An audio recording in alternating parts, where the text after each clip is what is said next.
ইনস্টেলার 2014। বন্ধুরা, আজ যে সিনেমার কথা বলবো সেটা শুধু মহাকাশ নিয়ে না, এটা সময় আর বাবার ভালোবাসার গল্প। পৃথিবী ধ্বংসের পথে, চারিদিকে ধুলোঝড়, ফসল নষ্ট, মানুষের বেঁচে থাকাই কঠিন। এই অবস্থায় একজন সাবেক নাসা পাইলট কুপার মহাকাশ মিশনে যায় নতুন বাসযোগ্য গ্রহ খুঁজতে। কিন্তু সমস্যা একটাই, মহাকাশে সময় একরকম চলে না। একটা গ্রহে তারা নামে যেখানে 1 ঘন্টা মানে পৃথিবীতে 7 বছর। ভাবুন তো, আপনি যদি একটু ঘুরতে যান আর ফিরে এসে দেখেন আপনার সন্তান হঠাৎ করে বড় হয়ে গিয়েছে, এখানে সময় আসলে ভিলেনের মতো আচরণ করে। এই সিনেমার সবচেয়ে শক্তিশালী দিক হলো আবেগ। বাবা আর মেয়ের সম্পর্কটা এমনভাবে দেখানো হয়েছে, অনেক দৃশ্যগুলো শুকিয়ে আসে। বিশেষ করে যখন কুপার বহু বছরের ভিডিও মেসেজ একসাথে দেখে, সেই মুহূর্তটা এক কথায় হৃদয় ভেঙে দেয়। বিজ্ঞানও এখানে সিরিয়াস লেভেলের।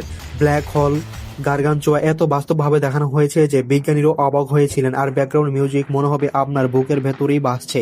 শেষের টুইস্ট সময়কে এমনভাবে ব্যবহার করা হয়েছে যে যা মাথায় ঘুরিয়ে দেয়, কিন্তু আবার সুন্দর করে সবকিছু জোড়া লাগিয়েও দেয়।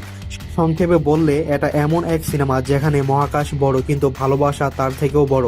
যদি এখনো না দেখে থাকেন, সময় নষ্ট না করে দেখে ফেলুন, কারণ এই সিনেমা আপনাকে সময়ের মূল্য নতুন করে বুঝতে বাধ্য করবে।